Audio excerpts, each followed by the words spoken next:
Greetings and welcome back, Dapplings, to From the Depths and again to the Vehicle Designer. Now, the Advanced Cannon patch has finally been deployed, but I want to finish off the retrofit of the Sobek, or rather the design of the Sobek Mark II, prior to us switching over to playing on the Temple ship and going back to the campaign with the Advanced Cannons in play. Now, I've done a fair bit of work, as you can no doubt see. The shape of the vessel has changed somewhat. I think we've still got the lip and we've still got a lot of the character that was in there, but I have generally made this vessel far more streamlined, so there should be a lot less drag in the water, which will give us a better top speed. I've adjusted a couple of the weapon systems. All of the torpedoes are now a little bit longer, so we've got 2 fragmentation and explosive warhead on each. The anti-missile missile systems are 3 fins, variable thruster up to 1,500, a fuel tank and a missile interceptor. It's effectively the same design as I have for the anti-missile missile systems on the Temple ship. Now, this one is different. It's longer. 3 fins, a variable thruster, a fuel tank, a laser beam rider receiver, a fragmentation warhead, and an explosive warhead. This is for anti-air, hence the inclusion of a laser designator there. And that's on either side. At the back, we have more, well, actually, I think 1 less propeller in total, but we've also got a rudder, well, in fact 3 rudders, and generally the shape is a little bit better. Now, at the back here, I have, let me go into build mode, lift this out of the water, and give you a show. Down here we have the ammo processing unit, also the control blocks controlling the ammo processors, and a fairly extensive ammo stockpile. We're going to need a lot of ammo for the weapons that this vessel is going to be using. You will also note that I've got a lot of surge protectors. A lot of surge protection. I do not want something to clip this with an EMP, because it's a very small vessel. I mean, it's actually a very big one, but it's got a very small profile, so wherever the AI I put on this vessel is, wherever I decide to put one, it's going to be close to the outer hull in some direction. So I don't want a lucky EMP to take out the AI, because there's going to be about 4 different AI on this, possibly 5. So I've got a lot of surge protection built into the hull to try and steer that away. Over here we've got a little bit more, and that's because there's going to be an AI there. Now, before we wrap up the tour, I've got an engine back here. It's putting out 4.25k power. Should be enough for plenty of shields, because all it's really going to have to run is the ammo processors, the propellers, and the shield. But there we go. That is the Sobek Mark II so far. I'm actually really liking the sleek look of this vessel. It is expensive though. 170,000 metal so far, because that's pretty much what it's made out of, and the crystal cost has gone through the roof because I've put on so many surge protectors. But before we do anything else, how about I load in a banana of scale, or in this case another Sobek, rather the old Sobek. So Sobek, I don't want to be on you. Let's bring you in and then turn off your AI. There we are. This is the original Sobek for scale. It is about half as long. It is about half as wide. So the Sobek Mark II is an upgrade, not only in size, but is going to be an enormous upgrade in firepower. Absolutely staggering upgrade in firepower. I mean, the fact alone that it's got an anti-missile missile system and a fairly expansive torpedo system already probably puts it on par in firepower-wise. We haven't actually even added the main weapons. Now, as I've discussed, we're going to be using spin blocks to kind of pop up the missile systems. The first one I really want to do is the spin block at the front. Now, we're going to have 2 missile systems over here that are going to be anti-air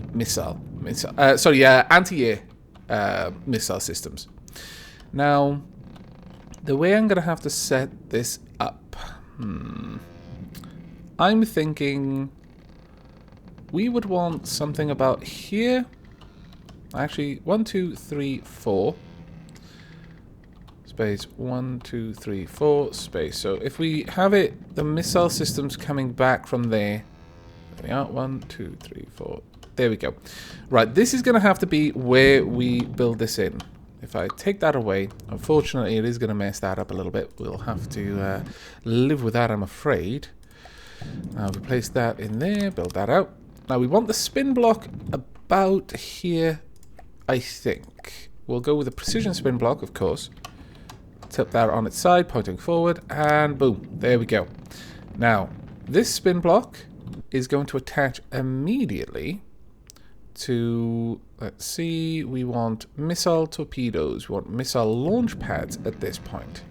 And we want these to be colored the default color. 3 there.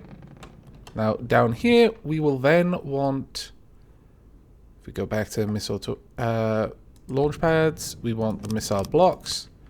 And this will allow us to attach the missile controller. We're also probably going to want a staggered fire at this point.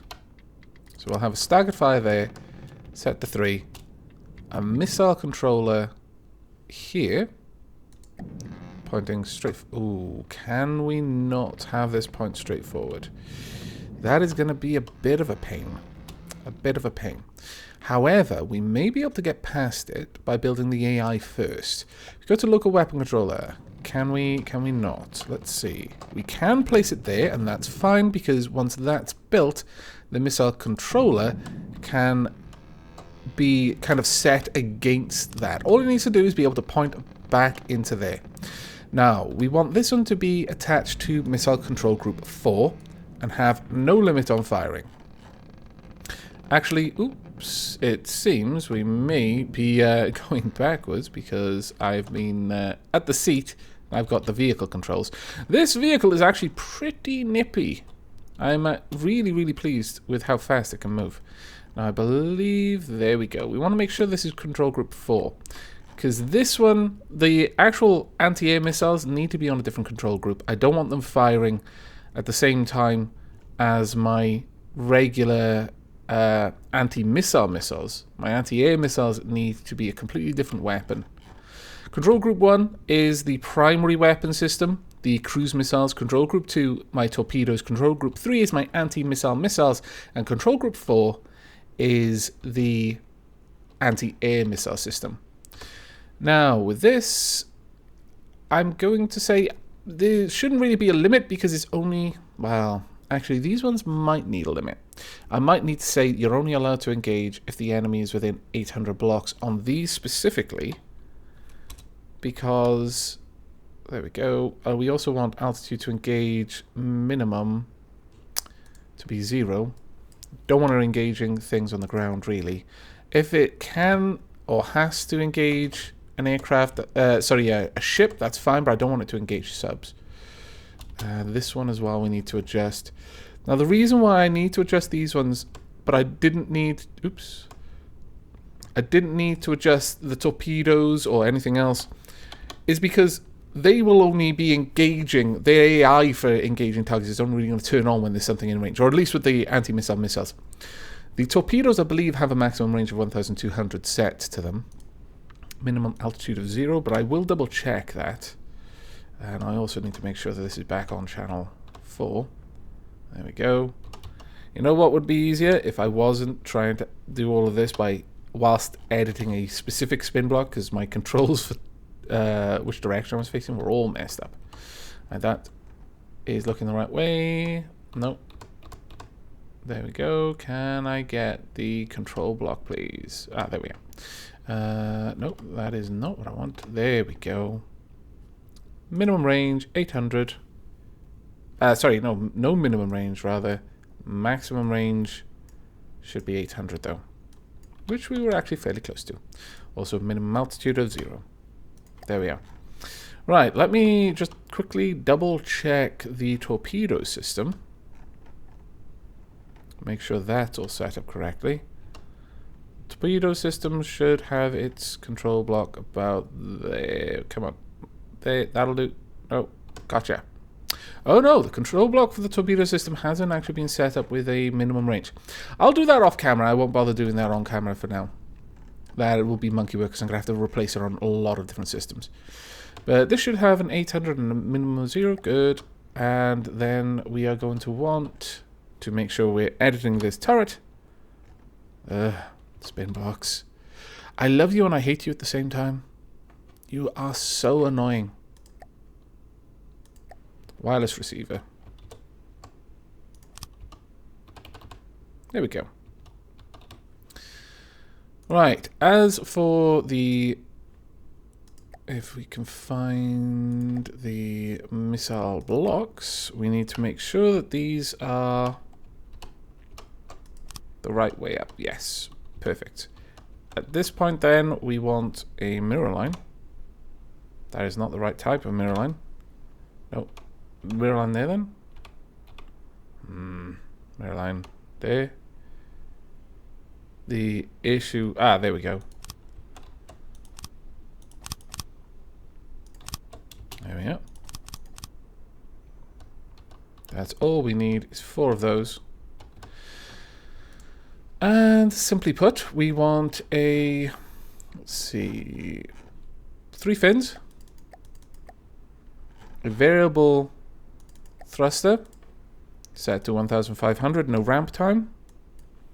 We want 1 fuel tank, because it's not meant to engage things very far out. We want a laser beam rider receiver. Be pointing backwards. Though that said, I could have a 1 turn instead. But I'd also need, I would need, no, I think the laser beam rider receiver is the best setup for this one. I would need too many other things to make it work otherwise. Fragmentation warhead set to a modest 90 degrees because I want to try it. If it just clips it, I want it to explode in quite a wide cone in hopes of just shearing off wings and that sort of thing. There we go. So that is this particular weapon system. Now, I do need to get rid of some of these in order to allow it to properly be controlled. So 1, 2. Oops. I am actually editing the turret, and it allowed me to place that there, which is kind of worrying because if I hadn't realized that's what I'd done, that would have prevented this from turning properly. And it would have taken me some time to work out because I couldn't actually see what I'd placed. We want that there, this here. This one can have a very, very short range of only 2. I want this to affect the spin block if an enemy is outside of range 5000. Spin block, set rotation to 0. Test should be good. However, if the enemy is within, let's see, if enemy range is less than, we'll say 1000. Actually, we'll say 1200, and I'll cover why in just a moment. But we are going to straight away. Actually, no, we can go with 1000. Effective range. We want this one to be 3. Going with spin blocks. Rotate to, let's say, 45 degrees and test. Ooh, now that is a problem. That is quite the problem. I was hoping that this would be able to rotate properly, but it seems it cannot. This wall needs to go back then. Let's see if that will work. No? Ah, it's this wall specifically that is the issue. Well, drat. Okay, let's test it now. Oh. No. Perhaps that isn't the issue then. What is causing the problem here? Clearly something is... Ah, wait, of course. Effect delay. 2 minutes, please. There we go. That might actually not have been necessary for me to move those blocks.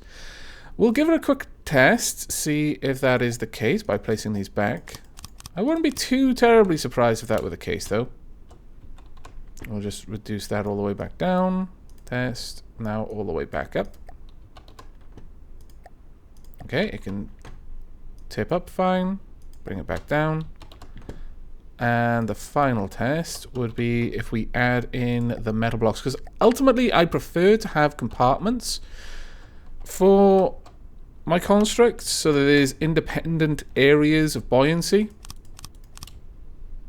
Now, let's see. Are you going to work? Because if you don't, then I can easily move it. No, it does still work. That's fine then. And that's perfect as well. I would like this to be a little bit less aggressive. Well, yeah, a little less aggressive. Maybe even 25. Yes, that looks good to me.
Now, this gigantic section in here that I have left empty, this is going to be for the cruise missile system. And it's going to operate in much the same way that we've got the missile system just popping up here. You know what? I'll probably add like a little red stripe over the top of that.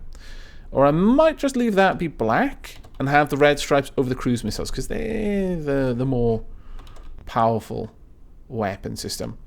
Additionally, it's probably time that I set up at least one or two of the AIs in here. I'm thinking, let's go ahead and add in AI mainframe. Plonk you there.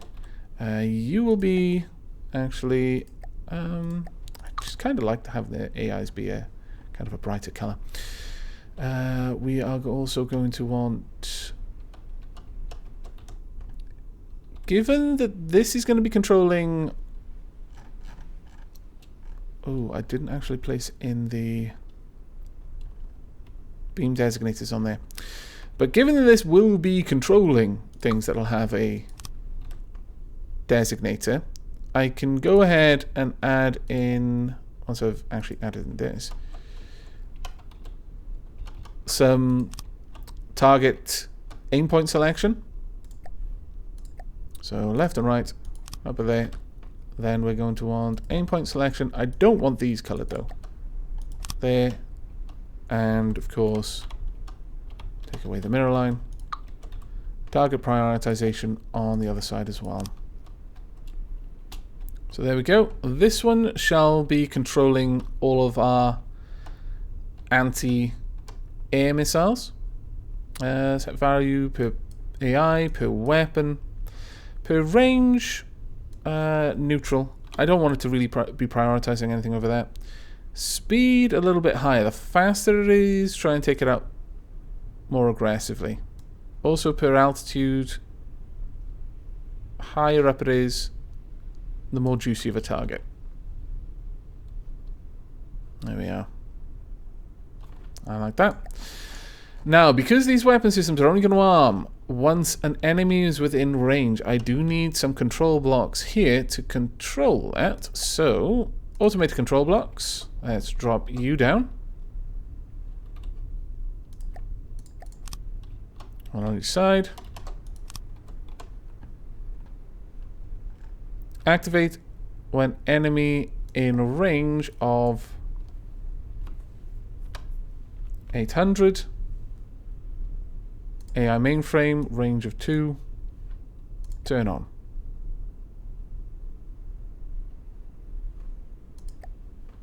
No, we may as well just turn it on. This one, if enemy outside of range, 800.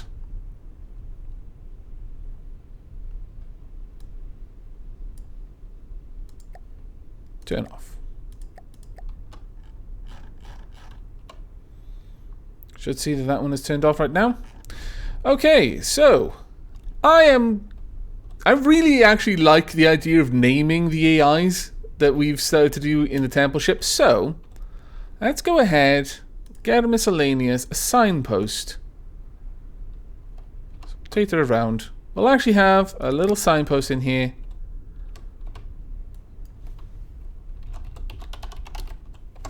Oops, let's take off caps lock.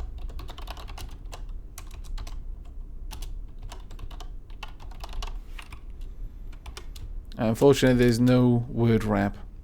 So, if you would like to be named, or rather have this AI named after you, then go ahead and post a comment on this video, and I will pick randomly from those.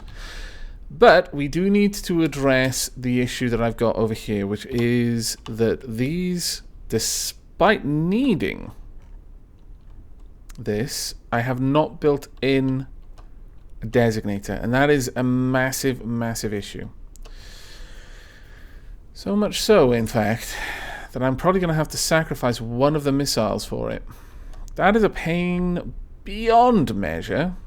Beyond measure. But it is necessary. I would have to sacrifice too much to make these self-guided.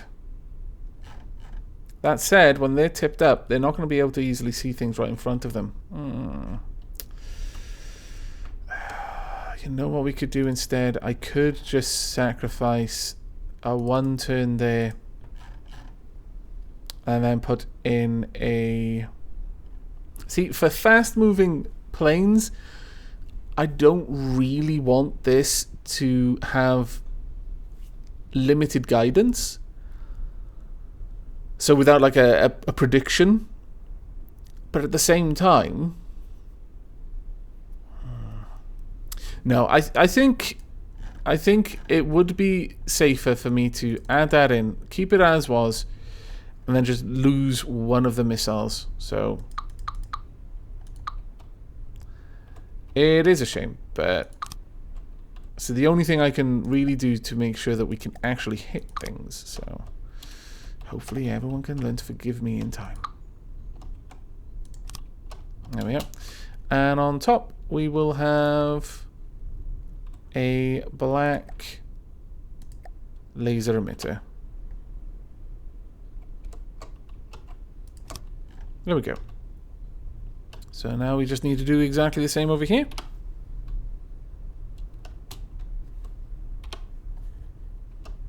Not ideal, I know, but it will work. Drat. There we go. And once again, whoops, that is not actually what I meant to do. Damn it. Let me get back down there.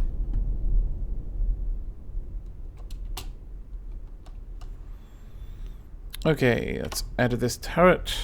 I really wish spin blocks were a little bit less disorientating with things like this. Alright, go back to having no color at all. And then back to black. And finally, we want the laser emitter. There we go. That should be all okay. We've now dropped the amount of firepower quite significantly, really.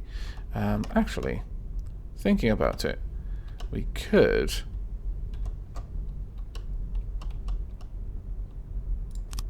drop that in there.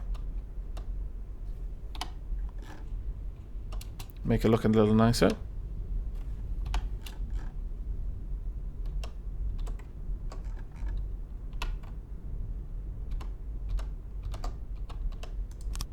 There we go. Perfect. Okay. Let's jump out of that. Let's have a look over there. All looks okay. Oh, you are reversing very fast. Come back.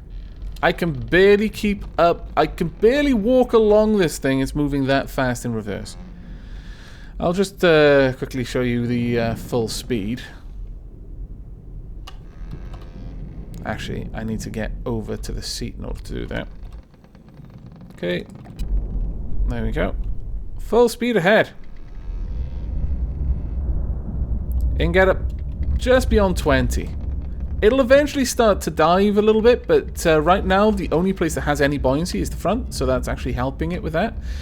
Obviously, if these were deeper into the water, it would have much more forward thrust.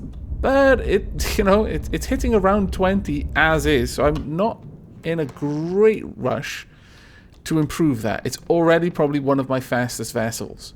Definitely one of the sleekest vessels I've built, so that makes sense. Right then, so we've got the AI set up for my anti-air missile system. And it sounds like the ferrets have just woken up. The next thing to do is to build the cruise missile system. Now, I'm thinking of using the cruise missiles that I've got on the temple ship, just for convenience, really, if nothing else. But rather than have this one pitch right from the back, as I do with the front ones, I kind of want the spin block to be somewhere in the side. Like middle-ish, or maybe the first third of the length. Given the missiles, the cruise missile ship fires, the temple ship fires are 14 blocks long. I should easily be able to hit that. It's about 5 blocks deep. So if we say it, I want to make sure that it's 4 from over here. In fact, if I add this on top, so that's 4, 5, 4, 5, 4, 5.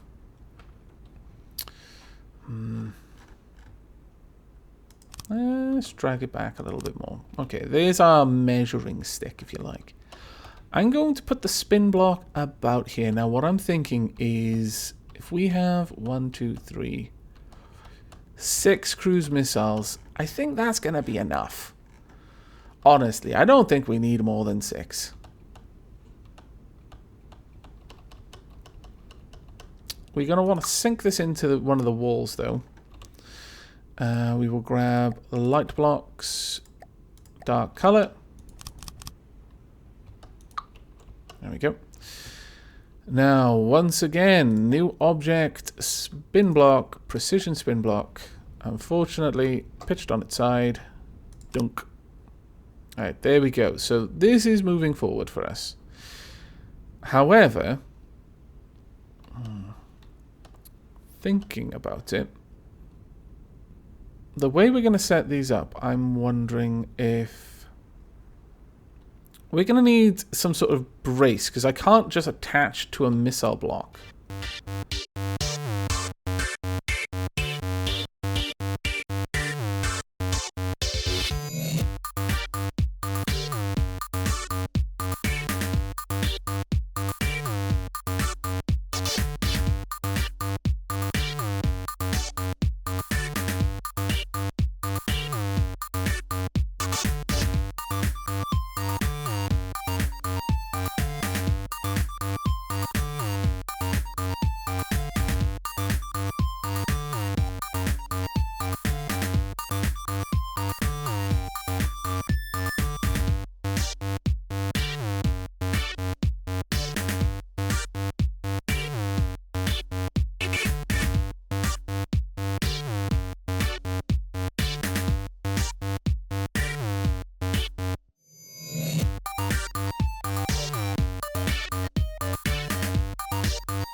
we are going to demonstrate this weapon system in action. I've also gone ahead and actually painted the cruise missile setup and done just a final little bit of tweaking on the actual shape. I've drawn back the lid a little bit because there was a lot of wasted space that I'm sure you were already quite aware of. If I go back into this, the kind of tip of the lid is now much closer to the length of the actual missile system itself, so it's a little bit more interesting.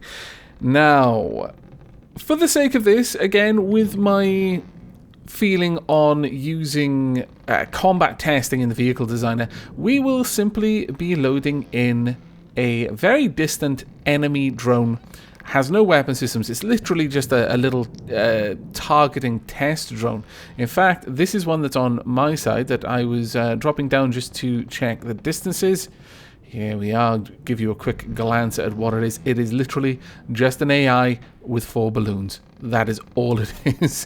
It's sufficient to get the attention of the weapon systems on the Sobek Mark II or anything else that I want to check whether the weapon system can actually designate their opponent correctly, especially with the spin blocks. Now, the spin blocks I've had to do quite a lot of testing with on my general builds because they can easily go wrong. Now then, it is time. We will load in an enemy drone, Deepwater Guard, there we go, and if I come straight back down here, we'll notice that the weapon system has gone live, and there we go. You'll see a little bit of EXP coming from the last drone that I blew up, just to make sure that the doors would open up before these would fire. Now, I'll actually cover a little thing that I've changed as a result of that first test firing, which ended rather amusingly. They're not amazingly fast missiles, but they don't need to be. They're cruise missiles. They can reach out to about 3.5 kilometers on the fuel tanks that they've got and at the speed that they're going at. Which is about, I think, about 40, maybe 60. I could be wrong. I would have to do another fire whilst in control of the missiles. But here we go. These should be, well, they're easily going to be enough to finish this thing off. And there we are. That is from a range of just under 3.5 kilometers. The Sobek Mark II can now engage, and it actually engages with quite a potent weapon as well. That's the second volley. You'll notice the a trailing missile there, so we didn't quite restore all of the ammo in time for that firing. That is something I'm going to need to look into. Perhaps I'm going to have to increase the amount of ammo barrels or the amount of ammo fabricators. Now, this is what I wanted to cover here. This now has an effect delay. An effect delay of 5 seconds, and the other AI for the forward-mounted pop-up anti-air missiles also has a delay of a little bit more than 5 seconds on that one, because one of the kind of pop-ups has its own delay to avoid the two interacting. Now, this was necessary because if I remove all restriction on the weapons firing, sometimes it would happen just at the wrong moment, and one of the missiles would just clip the lip of the hull and then backfire. Now, generally speaking, that won't be an issue if we start outside of our weapons range, because an enemy ship would have to move into our weapons range, and the doorways, the hatches, will open sooner, about 500 meters sooner, so half a kilometer sooner. This will open before our missiles will actually fire. But in the event that we spawn within the range of firing, so that is the battle starts with the enemy within the 3.5 kilometer range of our missile system, the doorway has to open, but the missile systems are already armed and the AI is switched on for firing. So that is why I've added that little delay. There's going to always be this 5-second delay of the actual combat AI coming online once an enemy moves within range. But that is it for this episode. By the time that we see this in the campaign, I will have fleshed out the bridge and added in the last 2 AIs, probably down here, honestly. Though again, we might benefit from having a little bit more ammo stored in here, maybe. I'm not sure. I don't really want it around my weapon system. I think maybe the AIs down here would be a better option. But I'll also add a couple of shields. Not many, though. I don't want this to be a heavily shielded vessel, but there will be a couple of shields dotted around. I mean, I've got a 4.25k output engine for a reason, and that reason is largely shields, not its speed. But I'm fairly happy with where the Sobek is sitting right now. I will finish off the bridge off camera. I'll add on the shields off camera and the AIs, and when you rejoin me in the next day or so, we'll be in the campaign, and we'll actually be upgrading our Sobeks to the new design. So I hope you've enjoyed this episode and will be joining me for the next. I know this one's been a little bit longer than usual, but until the next time, do take care.